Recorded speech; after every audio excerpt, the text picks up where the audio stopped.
बस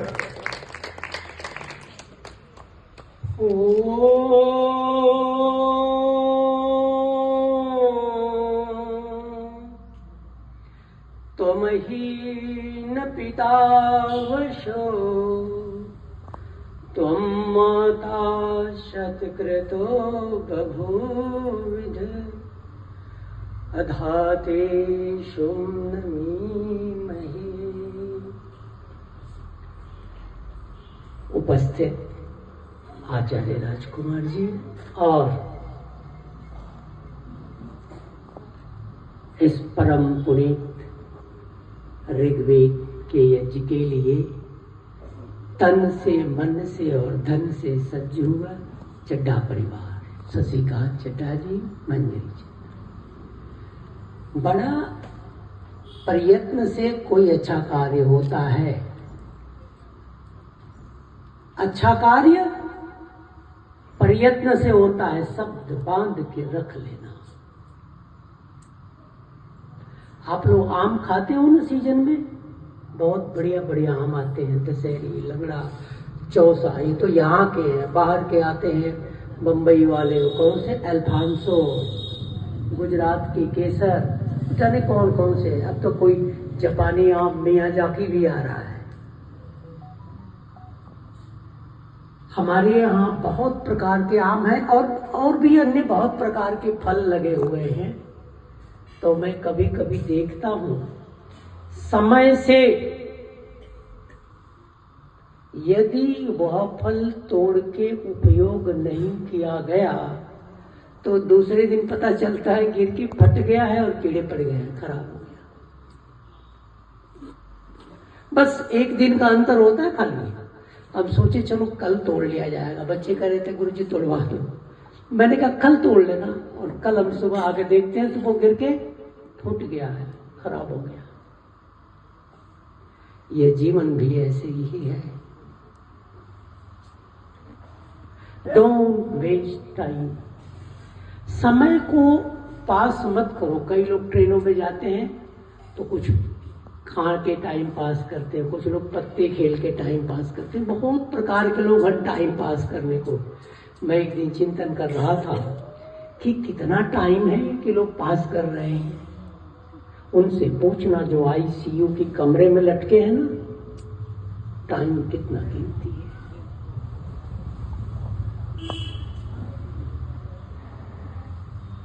अद्भुत है समय आपका। पूरी धरती को तौल के आप दे दो और कुछ क्षण का जीवन मिल जाए, कैन नॉट पॉसिबल, संभव ही नहीं है।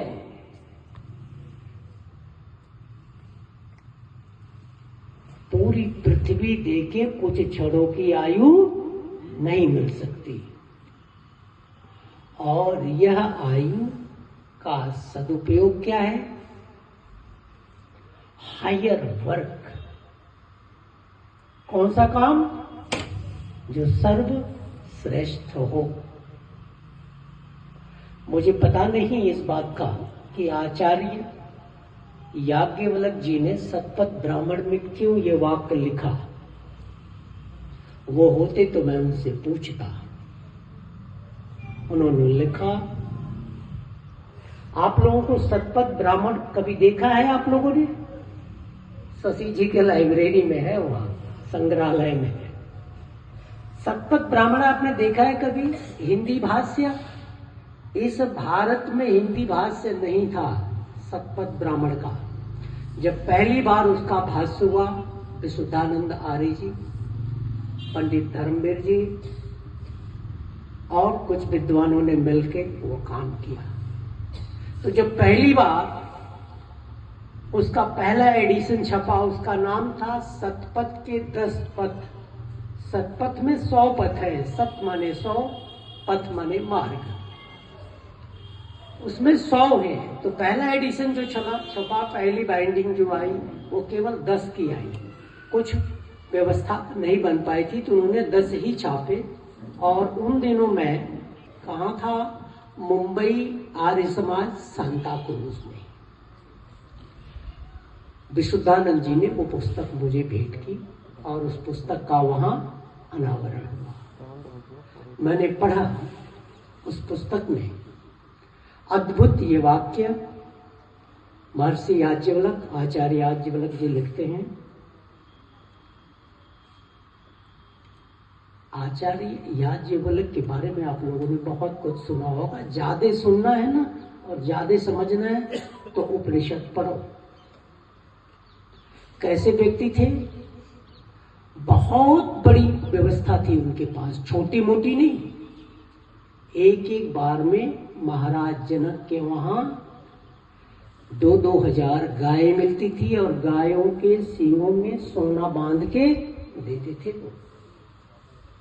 वह व्यक्ति एक दिन सब कुछ छोड़ के जा रहा है और कहता है अपनी पत्नी से कि मैं आप लोगों का बंटवारा कर दूं, अब तो मैं जा रहा हूं। संवाद है, उपनिषद की चर्चा कर रहा हूं मैं। वह व्यक्ति जब ऐसा कहा तो उनकी पत्नी मैत्रेयी ने जो कहा उपनिषद में लिखा हुआ है, यदा नाहम अमृता तेन किम हम कुर्या। हे पतिदेव, आप तो जा रहे हो, मैं यहां क्यों रहूं? जिस अमृत तत्व को प्राप्त करने के लिए ये सब छोड़ के आप जा रहे हो वह मुझे भी चाहिए। और कहते हैं कि वह मैत्रेयी भी उनके साथ चली गई। उस व्यक्ति ने लिखा सतपथ ब्राह्मण ग्रंथ में, यज्ञो वै श्रेष्ठ तमम कर्म। वो व्यक्ति अद्भुत जीवन। यज्ञ जानते क्या है? निर्भर होने की प्रक्रिया। आपके मन में बहुत बोझ जब हो ना, समय मत देखना, बैठ के जब यज्ञ करोगे ना तो सारे भार हल्के हो जाएंगे। मैं आयुर्वेद का अध्ययन कर रहा था उन दिनों में।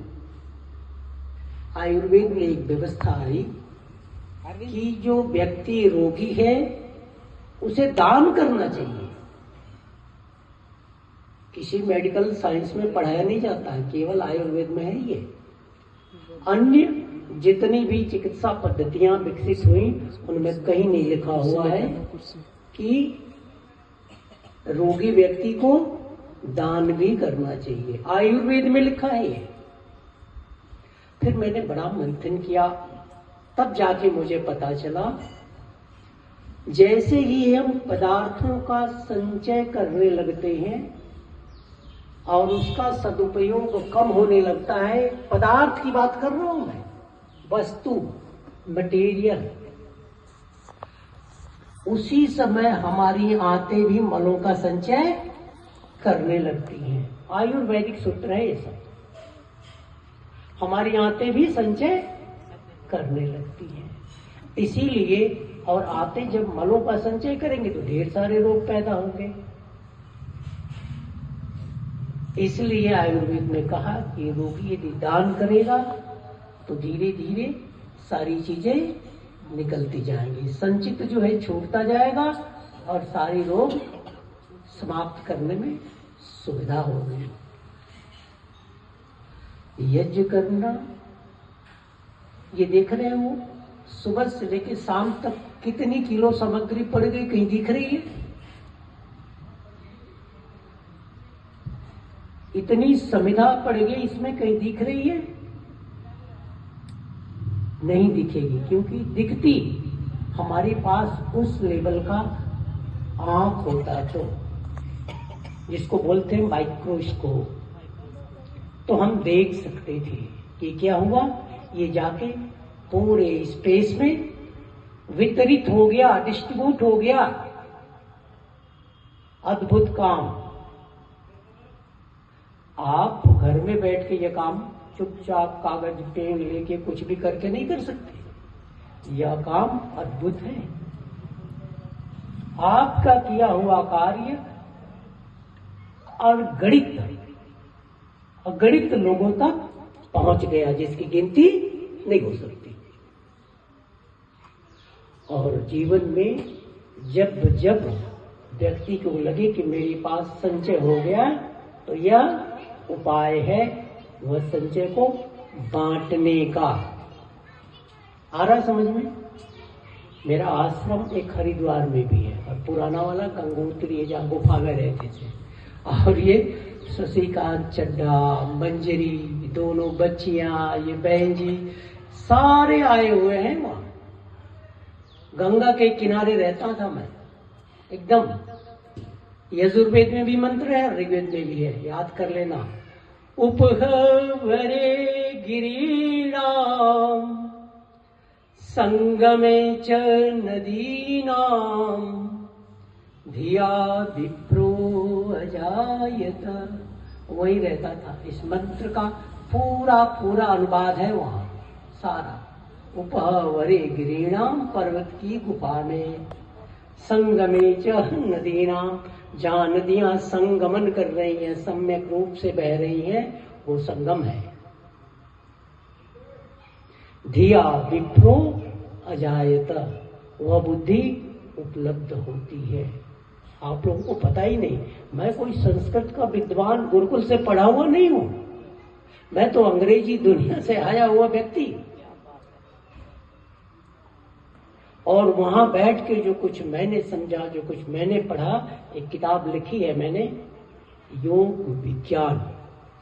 उसमें महर्षि पतंजलि की यम नियम है 10, उसकी व्याख्या पढ़ना कभी आप। जब मैंने वो व्याख्या लिखा तो मेरे पास 150 पत्र आए, वो किताब जब पब्लिश हुई थी। और किनके आए? जिन्होंने योग दर्शन के भाष्य किए हैं उन्होंने भेजे। उन दिनों में पोस्ट कार्ड चलता था, वो 15 पैसे या 20 पैसे कितने के आते थे। उन्होंने लिखा कि ऐसा भाष्य कहां से किया आपने? मैंने कहा मुझे ज्यादा तो पता नहीं, मैं तो यहां रहता हूं, अभाव में गुफा में रहता हूं, यही किया है। कहने का तात्पर्य है, जब जब आपके पास आपको अनुभव हो कि मन उद्विग्न है, बोझ है, तो यज्ञ करो। देखो सारा भार, सारा वजन गायब हो गया। यह आपके मन का बोझ भी घट जाएगा, बहुत से लोगों तक चला जाएगा, आप हल्के हो जाओगे। जीवन में सभी को क्या चाहिए? सुख। जीवन में क्या चाहिए? सुख। मैंने धरती पर ढेर सारे लोगों से पूछा, अभी भी पूछता रहता हूं कि कोई ढूंढ के लाओ जिसे दुख चाहिए। कोई मिला नहीं अभी तक। सबको सुख चाहिए, तो सुख प्राप्त करने के लिए सुख का कार्य करना होगा। और मैं बता दूं, सुखस्य मूलम धर्मः। सुख का मूल क्या है? धर्म। और धर्म कैसे होता है? धनाद धर्मम ततो जया। धन जानती किसको कहते हैं? 3 प्रकार के धन होते हैं, सबको मिलते हैं कम ज्यादा, और कुछ लोग पुरुषार्थ से बढ़ाते हैं। धन होता है ज्ञान धन, बल धन, और क्या तीसरा? अर्थ धन। इन तीनों का सदुपयोग आप कर रहे हैं तो आप धार्मिक हैं।